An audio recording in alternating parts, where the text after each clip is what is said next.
Hello, listeners. Great to see you again here with Tia Madre and Warrior Mother. We've got the lovely Siobhan Hoover, and I am also your co hostess, Ana Rosa Rizo Centino.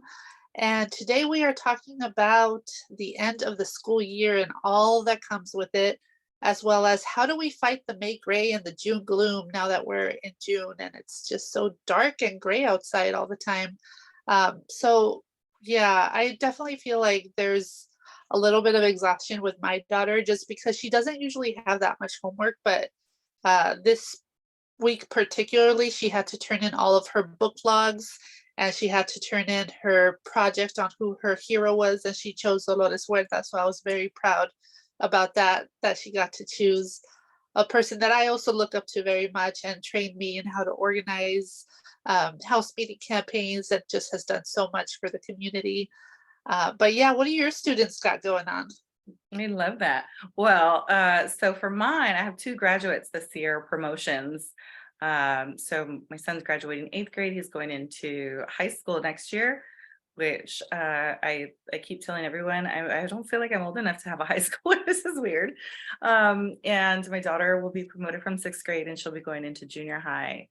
And even for those who don't have kids, I feel like the end of the school year, you have nieces and nephews and friends, where you have to be part of these celebrations, or you choose to be part of the celebrations. But in any case, it can be very overwhelming. And so I was thinking about how do we keep our minds settled? How do we not stress out? How do we not burn out from all the things that need to happen? As you mentioned, all the end of the school year things, getting everything turned in. One of my girlfriends sent me a silly meme. The silly memes, they just make my day. But it was a picture of a reading log, and it said, "This is where my line began." Because it's like, hurry up and fill it in, and get that turned in right away. But there's all of these parties and celebrations and move-a-thons and lunches. And so, for me to kind of wrap my head around everything, I started out by making a list, all the things. The to-do list really helped me. Do you use to-do lists, Yes, Onarosa? absolutely. And I love checking them off. Yes, that's my favorite part, is being able to cross it off or being able to put a little checkbox next to it. But it also allows me to not think about those things for a moment, where it's like I can not think about it and I can come back to the list. I can actually forget about it if I need to. And then, but it's written down. And so Yeah, I have that reminder.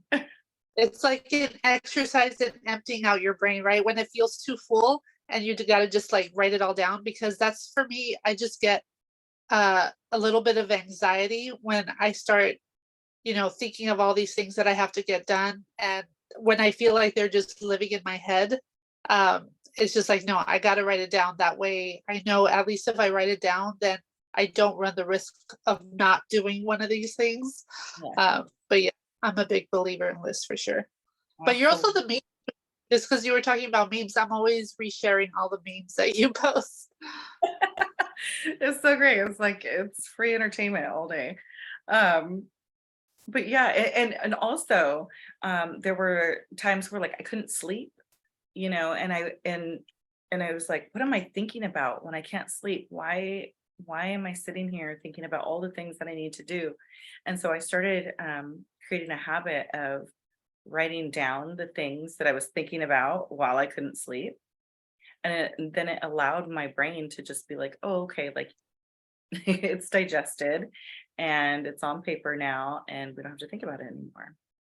But yes, the I would say the memes, um bringing little laughs to your day, it's something that we all need.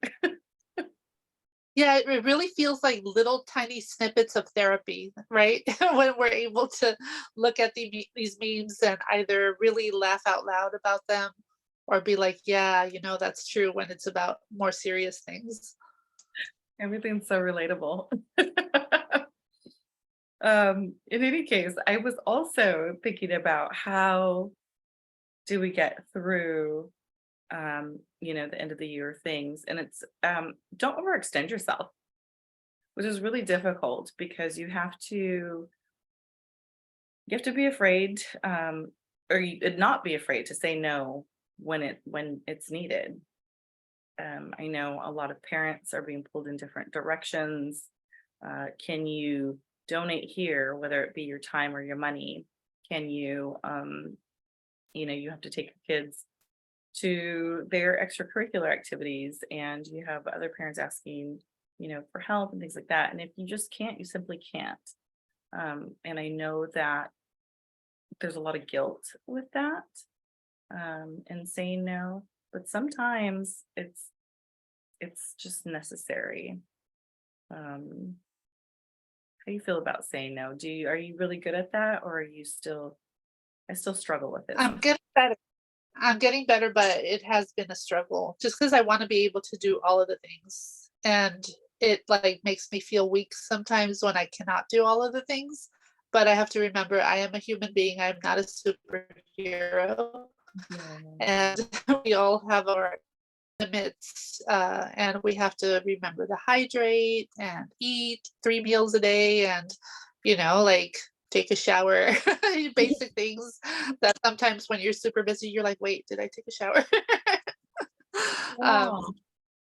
And it's funny that you mentioned the superhero because it's a syndrome, and as women and mothers, I, I can say most of us feel like we do have to do everything, all the things, do all the things and be everywhere. And it's sometimes it's not possible. So taking those moments where maybe you just sit and breathe for a second, that always kind of brings you back.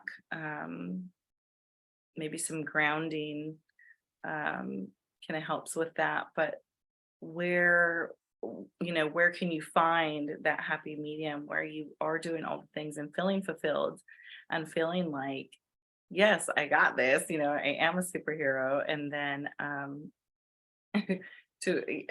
as compared to doing all the things and feeling completely drained and overwhelmed. right, definitely.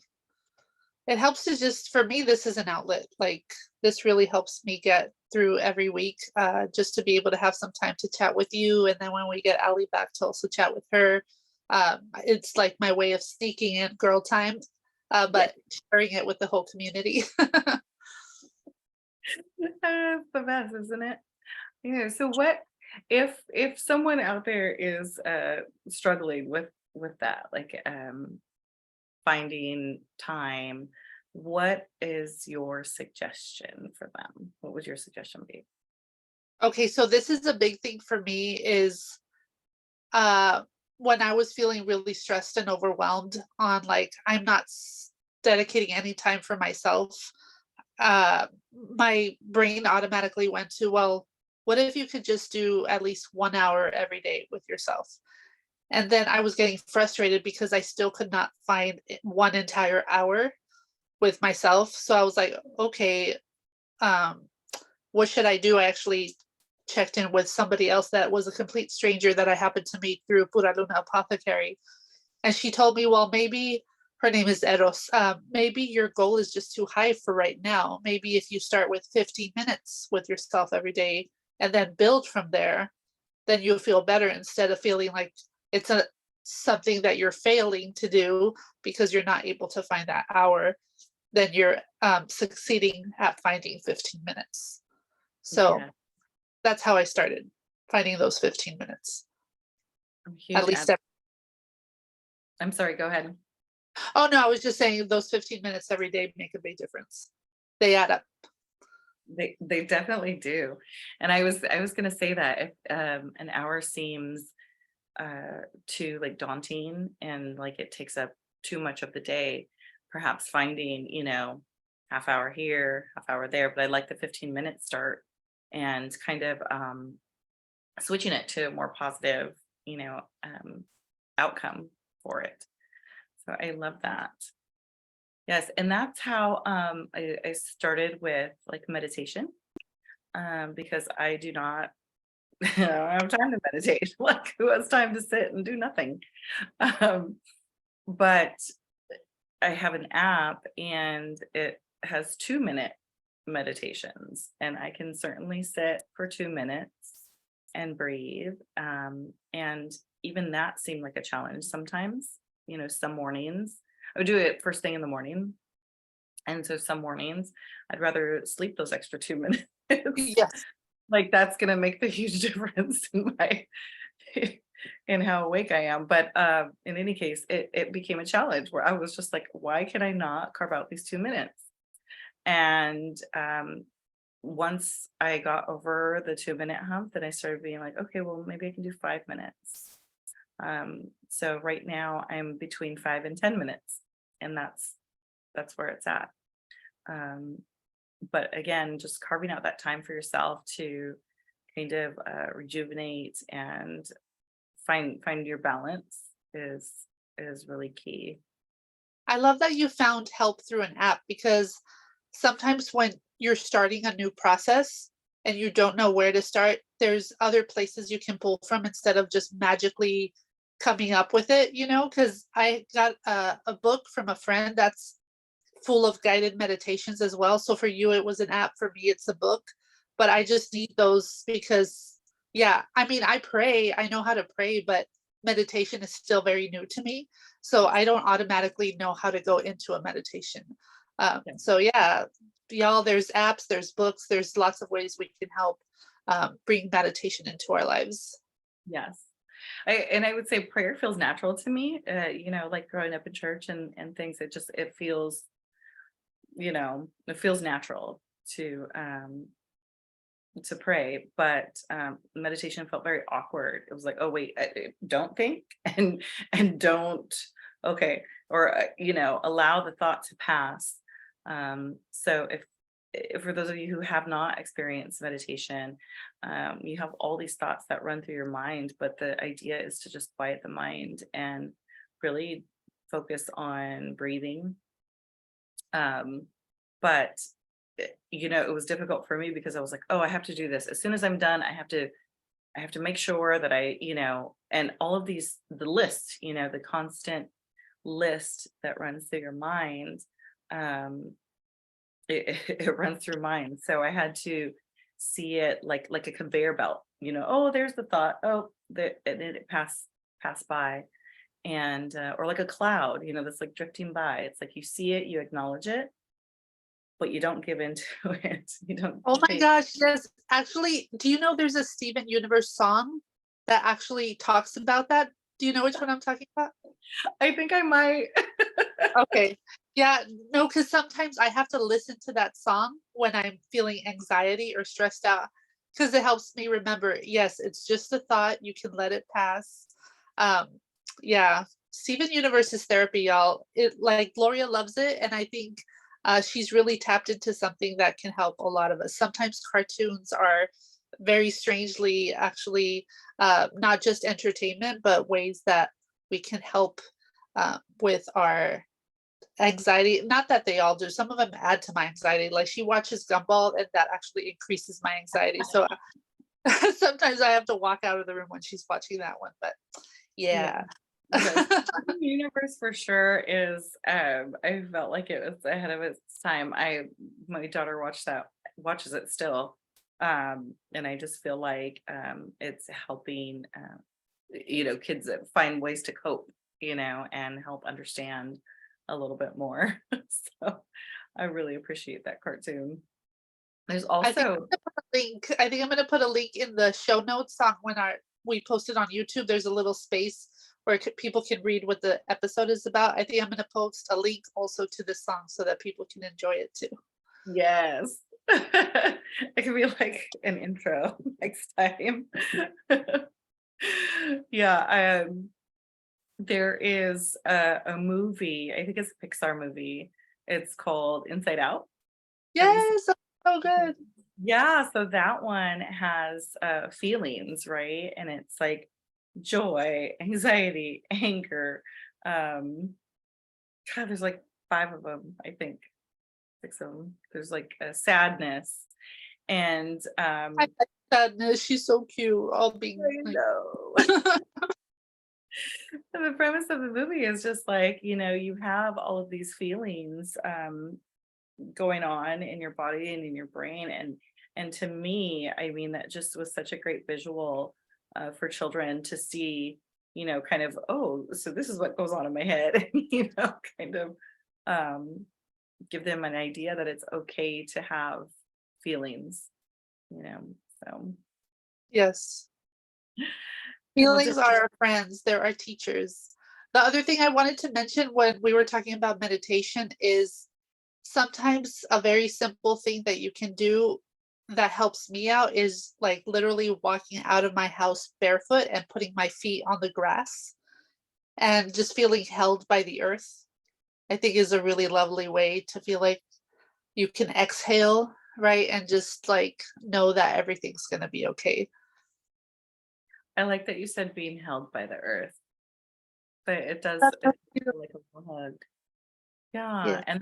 and just like smell all the smells and close your eyes and see, what do you hear? What do you feel, when you're there? There's all the questions you can ask yourself while grounding. I love that. And we could take Well, I think there's something to it when they stop and smell the flowers. yeah, right? The saying, right? We'll take a moment here for station identification. You are listening to the Que Madre radio show. I am Siobhan Hoover here with Ana Rosa Rista Centino. We are listening to 96.5 FMLP.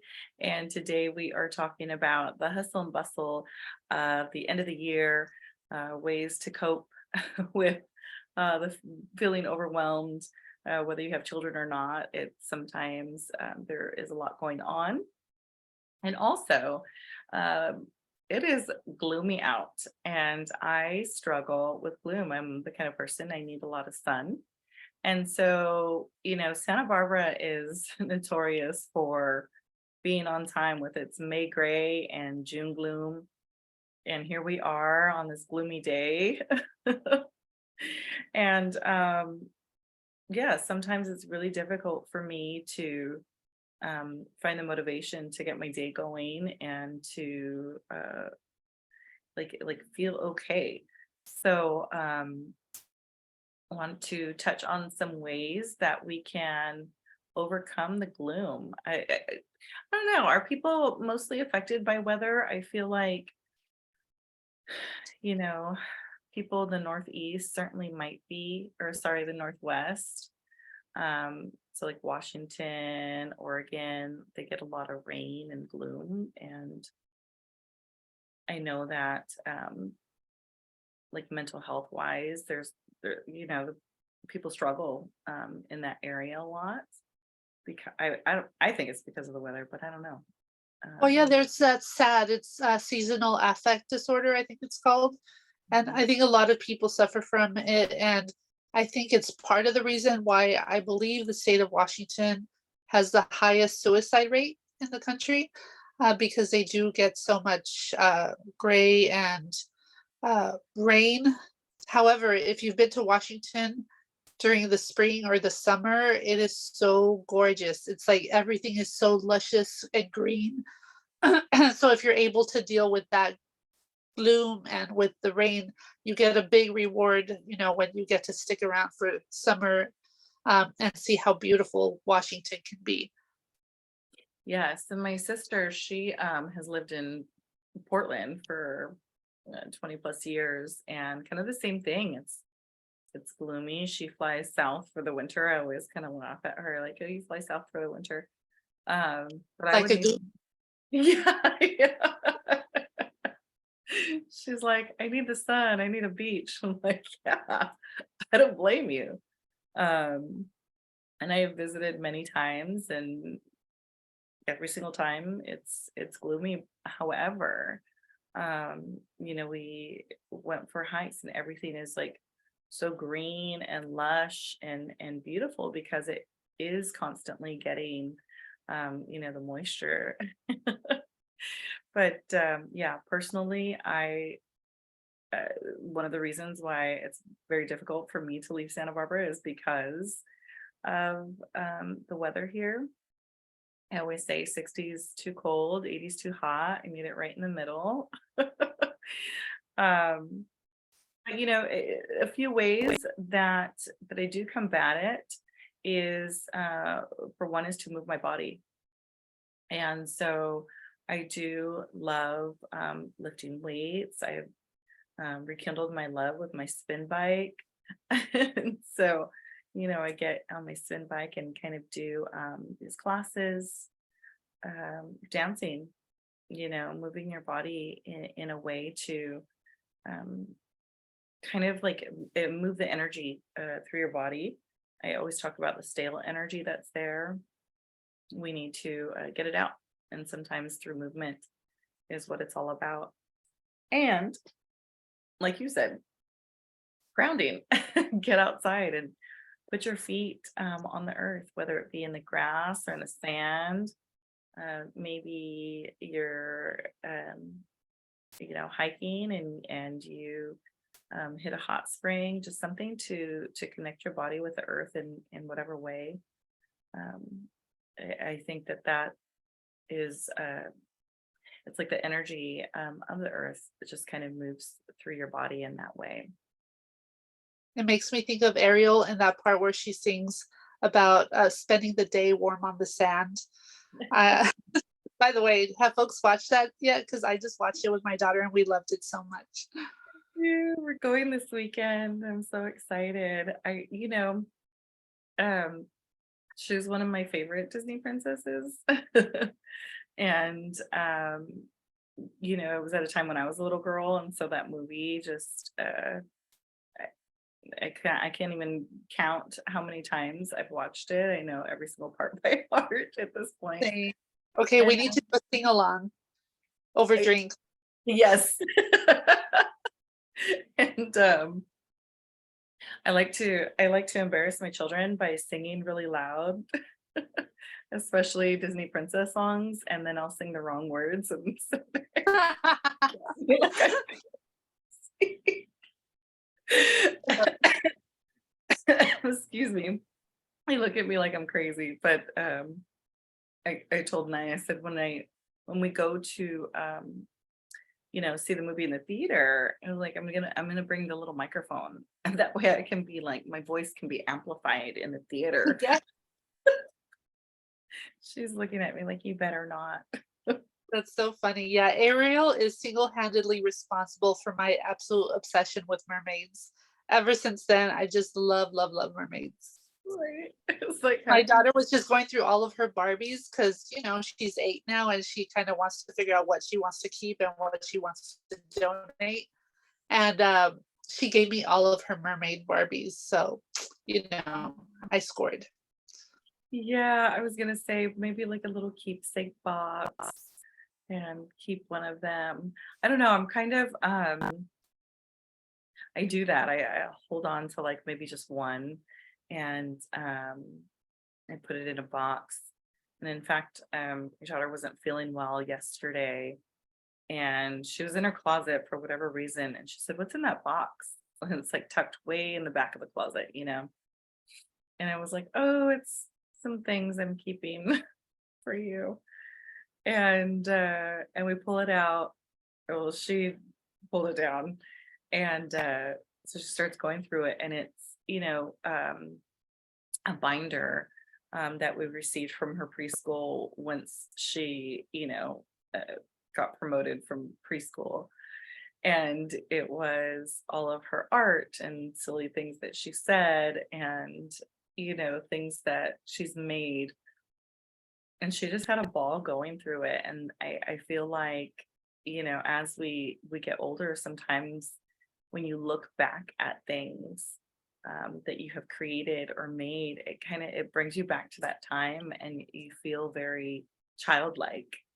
You feel very, I don't know. I feel like connected to my inner child. Yes, definitely. Oh my gosh, the pre-K promotions are so cute. I just, yeah. It was so adorable.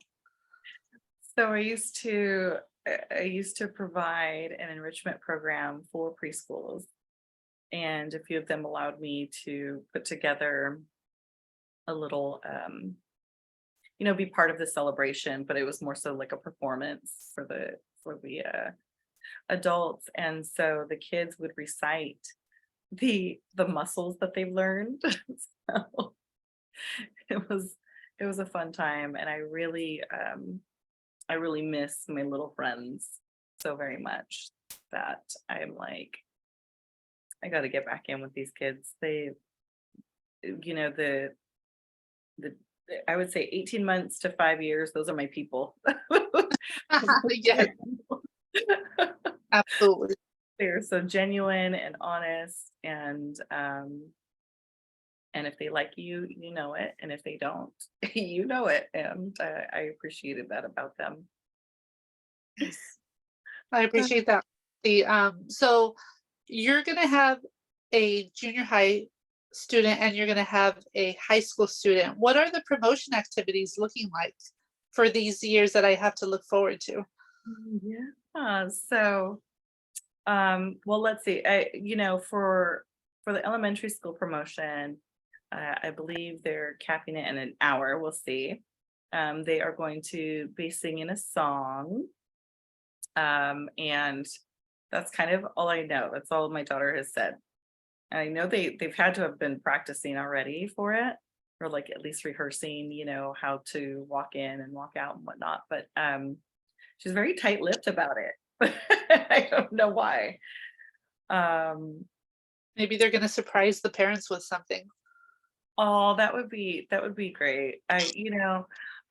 So for my son's sixth grade promotion 2 years ago, they really made it about what the kids wanted and not so much what the adults wanted. And so they sang little silly songs, and it was not, a whole lot of talking. It was more fun. And it was probably the most enjoyable promotion, graduation, celebration that I have been to, because the kids are the ones who created the agenda for the whole event. So that was one thing that I really appreciated about that. Um, and for junior high, so we are planning a party the day before, and we've got a DJ, a mechanical bull. We're serving them lunch. We got games and prizes, and so really, again, just making it a celebration for them. As far as the ceremony goes, I don't really know what to expect. I haven't been to a junior high graduation in a while. Um, but I'm hoping that it's short and sweet. Really. I hate to say it. I I think that having a few student speakers is always it's always a joy to have the kids come up and reflect on their years. But other than that, I think the less talking that the adults do and allowing the students to make it about what they want, you know, um, I think that makes it more enjoyable for everyone. Yeah, I completely agree. I just feel like promotions and graduations